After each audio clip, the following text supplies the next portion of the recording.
ಆಚಿ ಮಸಾಲ. ಎಂತ ಅಡಿಗೆಯ ರುಚಿಯಾಗೋ ರಹಸ್ಯವು 20 ರೂಪಾಯಿ. ವಂದಿತವ್ರೆ, ನಿಮ್ಮ ಹೆಸರು ಸಿನಿಮಾದಲ್ಲಿ ಶೀಲಾ ಗೌಡ ಅಂತ. ಸೊ ಶೀಲಾ ಗೌಡ ಅನ್ನೋ ಕ್ಯಾರೆಕ್ಟರ್ ನಿಮ್ದು ಅಂತಂದಿದ ತಕ್ಷಣ ನಿಮ್ಮ ತಲೆಗೆ ಏನ್ ಬಂತು? ನನ್ನ ತಲೆಗೆ ಬಂದಿದ್ದು ನಾನು ಸ್ವಲ್ಪ ಪ್ರಿಪೇರ್ ಆಗ್ಬೇಕೇನೋ ಇದಕ್ಕೆ. ಯಾಕಂದ್ರೆ ಮೆಂಟಲಿ ಪ್ರಿಪೇರ್ ಆಗ್ಬೇಕು, ಎಸ್ಪೆಷಲಿ ಮೆಂಟಲಿ ಪ್ರಿಪೇರ್ ಆಗ್ಬೇಕು. ಮುಂದೆ ಏನೇ ಬಂದ್ರು ನಾನು ಅದನ್ನ ಫೇಸ್ ಮಾಡ್ಲೇಬೇಕು ಅನ್ನೋ ತರ ಬಂತು. ಸೊ ಆ ಪಾತ್ರಕ್ಕೆ ನಾನು ಸ್ವಲ್ಪ ಪ್ರಿಪೇರ್ ಆಗಿದ್ದೆ. ನಾನು ಮನೇಲಿ ವರ್ಕ್ಶಾಪ್ ನಾನು ಮಾಡ್ಕೊಂಡಿದ್ದೆ. ತಂಡದ ಜೊತೆ ಏನು ಮಾಡಿಲ್ಲ, ಅಥವಾ ನಮ್ಮಿಬ್ರು ಕಾಂಬಿನೇಷನ್ ಅಲ್ಲೆಲ್ಲ ಏನು ವರ್ಕ್ಶಾಪ್ ಮಾಡಿರ್ಲಿಲ್ಲ. ಡೈರೆಕ್ಟ್ ನಾನು ಸ್ಯಾಟರ್ಡೇ ಏನೋ ನಂದು ಎಲ್ಲ ಓಕೆ ಸರಿ ಮಾಡ್ತೀನಿ ಅಂತ ಒಪ್ಕೊಂಡು ಮಂಡೆಯಿಂದ shoot start. And short time ಅಲ್ಲಿ ಸಿನಿಮಾ ಶೂಟಿಂಗ್ ಮುಗ್ದೋಯ್ತು. ಒಂದು 6 to 7 days ಅಷ್ಟೇ ನಂದು ಇದ್ದಿದ್ದು, ಅಷ್ಟೇ ಇದ್ದಿದ್ದು. ಸೊ ಶೂಟ್ ಮಾಡುವಾಗ್ಲೂ ಅಷ್ಟೇ ನಂಗೆ ತುಂಬಾ ಗೊಂದಲಗಳಿತ್ತು. ಇದು ಹೆಂಗ್ ಹೋಗುತ್ತೆ ಮುಂದೆ, ಹೆಂಗ್ ನಾನು ಫೇಸ್ ಮಾಡ್ಬೇಕು ಅನ್ನೋ ಭಯ ಸ್ಟಾರ್ಟ್ ಆಗಿತ್ತು. ಅಂಡ್ ರಿಲೀಸ್ ಆಗುತ್ತಾ ಅನ್ನೋದು ನನ್ನ ತಲೆಯಲ್ಲಿ ಇತ್ತು. ಬಟ್ ಸ್ಟಿಲ್ ಹೋಪ್ಸ್ ಬಿಡೋದ್ ಬೇಡ. ನನ್ನ ಕರ್ತವ್ಯ ಏನೋ ಕೆಲಸ ಒಪ್ಕೊಂಡ್ಬಿಟ್ಟಿದೀನಿ, ಅದನ್ನ ನಾನು ಶಿಸ್ತಿಂದ ಮಾಡಿ ಕೊಡ್ಬೇಕು. ಬಿಕಾಸ್ ಮುಂದಿಂದೆಲ್ಲ ಟೀಮ್ ನೋಡ್ಕೊಂತಾರೆ. ಅಫ್ಕೋರ್ಸ್ ವಂದಿತ, ಯಾಕಂದ್ರೆ ಪ್ರತಿಯೊಬ್ಬ ಕಲಾವಿದರಿಗೂ ತಮ್ಮ ಪಾತ್ರದ ಬಗ್ಗೆ ಹೇಳಿದಾಗ ಒಂದ್ ಸಣ್ಣ ಅಳುಕಿರುತ್ತೆ. ಇದನ್ನ ಜನ ಹೇಗೆ ರಿಸೀವ್ ಮಾಡ್ಕೊಂತಾರೋ, ಸಮಾಜ ಏನನ್ನುತ್ತೋ ಅಥವಾ ಮೀಡಿಯಾ ಏನನ್ನುತ್ತೋ ಅನ್ನೋ ಸಾಕಷ್ಟು ಪ್ರಶ್ನೆಗಳು ಗೊಂದಲಗಳು ಮೂಡುತ್ತೆ. ಆದ್ರೆ ತುಂಬಾ ಓಪನ್ ಆಗಿರ್ಬೇಕು ಕಲಾವಿದ್ರು. ತಮಗೆ ಕೊಟ್ಟಂತಹ ಪಾತ್ರಕ್ಕೆ ಜೀವ ತುಂಬೋದಕ್ಕೆ ರೆಡಿ ಆಗಿರ್ಬೇಕು. ಆ ತರದ ಒಂದು ಬೋಲ್ಡ್ ಸ್ಟೆಪ್ ಅನ್ನ ನೀವು ತಗೊಂಡಿದ್ದೀರಾ ಮೊದಲ ಸಿನಿಮಾದಲ್ಲಿ. ಅದು ಬಹುಶಃ ನಮ್ಮ ಮನೆಯವರಿಂದ ನನ್ಗೆ ಶಕ್ತಿ ಬಂದಿರ್ಬೇಕು. ಬಿಕಾಸ್ ಅವ್ರು ಸಪೋರ್ಟ್ ಮಾಡಿಲ್ದೆ ನನ್ಗೆ ನಾನು ಈ ಪಾತ್ರ ತಗೋತಿದ್ನೋ ಎಲ್ಲೋ ಅನ್ನೋದು ಗೊತ್ತಿಲ್ಲ. ಬಟ್ ಹಂಗೆ ಫ್ಯಾಮಿಲಿ ಸಪೋರ್ಟ್ ಇದೆ. ಸೊ ಅದಕ್ಕೆ ನಾನು ಅಷ್ಟೊಂದು ಎದುರ್ಕೋತಾ ಇಲ್ಲ. ಸಾಕಷ್ಟು ಜನ ಪ್ರಶ್ನೆಗಳು ಮಾಡಿದ್ರು ಟೀಸರ್ ಬಂದ ಮೇಲೆ, ನೀವು ಪವಿತ್ರ ಗೌಡ ಅವ್ರ ರೋಲ್ನೇ ಅಲ್ವಾ ನೀವು ಮಾಡಿರೋದು ಅಂತ ಕೇಳಿರ್ತಾರೆ. ನಿಮ್ಮ ಆನ್ಸರ್ ಹೇಗಿತ್ತು ಅಂತ? ಆನ್ಸರ್ ಇಲ್ಲ, ಈಗ್ಲೂ ಇಲ್ಲ. ಇಲ್ಲ, ಎಷ್ಟೊಂದು ಘಟನೆಗಳು, ಪರ್ಸನಾಲಿಟೀಸ್ ಎಲ್ಲರೂ ಆಲ್ಮೋಸ್ಟ್ ಸಿಮಿಲರ್ ಇರುತ್ತೆ ಎಷ್ಟೊಂದು ಜನದ್ದು. ನಾವು ಒಂದು ವ್ಯಕ್ತಿ ಅಥವಾ ಒಂದು ಕಥೆನ ಹಿಡ್ಕೊಂಡು ನಾವು ಅದಕ್ಕೆ ಕಂಪೇರ್ ಮಾಡಕ್ಕಾಗಲ್ಲ ಅಲ್ಲ. ಸೊ ಹಾಗೇನೆ ನಾನು ಕಥೆನ ನನಗ್ ಡೈರೆಕ್ಟರ್ ಹೆಂಗ್ ನರೇಟ್ ಮಾಡಿದ್ರು ಅದನ್ನ ನಾನು ಯಾರ ಕಥೆಗೂ ನಾನು ಇಂಪ್ಲಿಮೆಂಟ್ ಮಾಡ್ಕೊಳ್ದೆ. ನನಗೇನ್ ಅನ್ಸುತ್ತೆ ನಾನು ಅದನ್ನ ಅನ್ಕೊಂಡ್ ಮಾಡಿದೀನಿ. ನಂದು ಕ್ಯಾರೆಕ್ಟರ್ ನನ್ನ ಕರಿಯರ್ಗೆ ಇದು ಒಂದು ಅಡ್ವಾಂಟೇಜ್ ಆಗುತ್ತೆ. ಏನು ಆಕ್ಟಿಂಗ್ ಸ್ಕಿಲ್ಸ್ ಅಲ್ಲಿ ನಾನು ಕಲ್ತಿದ್ದೀನಿ ಹಾಗೇನೆ. ಸೊ ಅದಷ್ಟೇ ನನ್ನ ತಲೆಯಲ್ಲಿ ಇರೋದು ಈಗ್ಲೂ. ಫೈನ್. ತನುಷ್ ಅವರೇ, ಕೋರ್ಟ್ ಅಲ್ಲಿ ಮೊನ್ನೆ ಹೈಕೋರ್ಟ್ ಅಲ್ಲಿ ನಿಮ್ ಪರ ಕೇಸ್ ಆದಾಗ ಒಂದು ಕಂಡೀಷನ್ ಹಾಕ್ತಾರೆ ನ್ಯಾಯಾಧೀಶರು. ನೀವು ಕಡ್ಡಾಯವಾಗಿ ಇದು ಯಾವುದೇ ವ್ಯಕ್ತಿ ಅಥವಾ ಇನ್ಸಿಡೆಂಟ್ಗೆ ಸಂಬಂಧಿಸಿದ್ದಲ್ಲ, ಸೊ ಇದು ಕಾಲ್ಪನಿಕ ಕಥೆ ಅನ್ನೋದನ್ನ ಕಡ್ಡಾಯವಾಗಿ ನೀವು ಸಿನಿಮಾದ ಆರಂಭದಲ್ಲಿ ಪ್ರಸ್ತುತಪಡಿಸಬೇಕು ಅಂತಕ್ಕಂಥ ಒಂದು ಕಂಡೀಷನ್ ಹಾಕ್ತಾರೆ.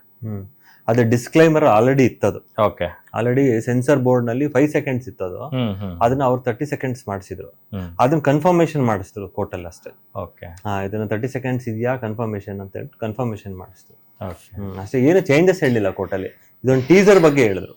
ಅದು ಟೀಸರ್ ನಾವೇ ಹಾಕಿದ್ವಿ, ನಾವು ತೆಗ್ದ್ಬಿಡ್ತೀವಿ ಟೀಸರ್ನ ಅಂತ. ಅಲ್ಲ, ನನಗೊಂದು ಅಚ್ಚರಿ ಏನಪ್ಪಾ ಅಂತಂದ್ರೆ, ಒಂದು ಸಿನಿಮಾ ಅಷ್ಟು ಈಸಿಯಾಗಿ ಸೆನ್ಸರ್ ಆಗಲ್ಲ. ಒಂದ್ ಕಡೆ ಫಿಲ್ಮ್ ಚೇಂಬರ್ ಅಲ್ಲಿ NOC ಕೊಡ್ತಾರೆ, ಅದಾದ ನಂತರ ಏನು ಸೆನ್ಸಾರ್ ಬೋರ್ಡ್ ಅಲ್ಲಿ ಸೆನ್ಸರ್ ಆಗಿ ಅದಕ್ಕೆ ಪ್ರಮಾಣ ಪತ್ರ ಬರುತ್ತೆ. ಇವೆಲ್ಲವೂ ಆದ ನಂತರ ಆ ಸಿನಿಮಾ ಮೇಲೆ ಕೇಸ್ ಬೀಳುತ್ತೆ.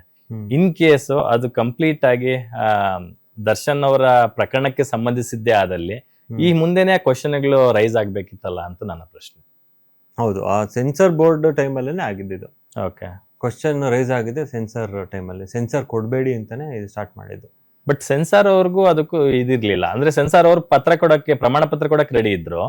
ಸೆನ್ಸಾರ್ ಪ್ರಮಾಣ ಪತ್ರನೇ ಕೊಡಬಾರ್ದು ಅಂತ ಅಲ್ಲಿಂದಾನೇ ಶುರುವಾಗಿದ್ದು. ಆದ್ರೆ ನಾವ್ ಯಾವ್ದು ಇದನ್ನ ಮನ್ಸಿಗೆ ಹಚ್ಕೊಂಡಿಲ್ಲ. ಓಕೆ, ಮಿಸ್ಅಂಡರ್ಸ್ಟ್ಯಾಂಡಿಂಗ್ ಅಷ್ಟೇ, ಕಂಪ್ಲೀಟ್ ಮಿಸ್ಅಂಡರ್ಸ್ಟ್ಯಾಂಡಿಂಗ್. ಇಲ್ಲಿ ತನುಷ್ ಗೆಸ್ಸಿಂಗ್ ಅಲ್ಲಿ ಅವ್ರು ಮಾಡಿದ್ರು. ಗೊತ್ತಾಯ್ತು. ಇಲ್ಲಿ ತನುಷ್ ಅವರು ಬರೀ ನಟನಾಗಿ ಅವರ ಕೆಲಸವನ್ನ ನಿಭಾಯಿಸಿರೋದಷ್ಟೇ ಅಲ್ಲ, ಈ ಸಿನಿಮಾಗೆ ಕೋಟ್ಯಾಂತರ ರೂಪಾಯಿ ಬಂಡವಾಳ ಕೂಡ ಹಾಕಿದೀರಾ ನೀವು. ಹೌದು, ಎಲ್ಲಿಂದನೋ ದುಡ್ಡು ತಂದು ಸುರಿದಿರ್ತೀರಾ. ಸಿನಿಮಾ ಡಿಲೇ ಆಗ್ತಿದೆ ಅಂತಂದಾಗ ಅಫ್ಕೋರ್ಸ್ ಫ್ರಸ್ಟ್ರೇಟ್ ಆಗ್ತೀರಾ. ಯಾಕಪ್ಪ ಹೀಗಾಗೋಯ್ತು ಅಂತಕ್ಕಂಥ ಪ್ರಶ್ನೆಗಳು ನಿಮ್ಮಲ್ಲೂ ಮೂಡಿರುತ್ತೆ. ಸೊ ಅದನ್ನೆಲ್ಲ ಹೇಗೆ ನಿಭಾಯಿಸಿದ್ರೆ ಆ ಟೈಮಲ್ಲಿ ಅಂತ? ಏನು ಮಾಡಕ್ಕಾಗಲ್ಲ. ತಿಂಗಳ ನನಗೆ 15 ಲಕ್ಷ ರೂಪಾಯಿ ಎಕ್ಸ್ಟ್ರಾ ಬರ್ಡನ್. ಓಕೆ, ಅದಾದ್ಮೇಲೆ 2 ಸತಿ ರಿಲೀಸ್ ಪೋಸ್ಟ್ಪೋನ್ ಆಯ್ತು, ಅದು ಬರ್ಡನ್. ಓಕೆ, ಸೊ ಇವಾಗ ಮಾಡ್ತಾ ಇದೀವಿ. ಸಿನಿಮಾ ಬಗ್ಗೆ ನನಗೆ ಹೋಪ್ಸ್ ಅಂತೂ ತುಂಬಾ ಇದೆ. ನನಗೆ ಯಾವುದೇ ರೀತಿ ಡೌಟೇ ಇಲ್ಲ ಸಿನಿಮಾ ಬಗ್ಗೆ. ಯಾಕಂದ್ರೆ ನಿಮ್ಮನ್ನ ನೀವೇ ಹೇಳ್ದಂಗೆ 1.5 ದಶಕದಿಂದ ನೋಡ್ತಾ ಇದ್ದೀನಿ. ಮೊದಲು ಅಲೆ ಸಿನಿಮಾ ಮಾಡಿದ್ರಿ, ಅದಾದ್ಮೇಲೆ ಮಡಮಕ್ಕಿ ಮಾಡಿದ್ರಿ, ಅದಾದ್ಮೇಲೆ ನಂಜುಂಡಿ ಕಲ್ಯಾಣ ಮಾಡಿದ್ರಿ, ಮೊನ್ನೆ ನಟ್ವರ್ಲಾಲ್ ಮಾಡಿದ್ರಿ, ಈಗ ಇದು. ಸೊ ಎಲ್ಲನೂ ಕೂಡ ನಿಮ್ದೇ ಪ್ರೊಡಕ್ಷನ್ ಅಲ್ಲಿ ಬಹುತೇಕ ಸಿನಿಮಾಗಳನ್ನ ಮಾಡ್ಕೊಂಡ್ ಬಂದಿದ್ರ, ಬಹುತೇಕ ಸಿನಿಮಾಗಳು ನಿಮ್ ಪ್ರೊಡಕ್ಷನ್ ಅಲ್ಲೇ ಮಾಡ್ಕೊಂಡ್ ಬಂದಿದ್ರ.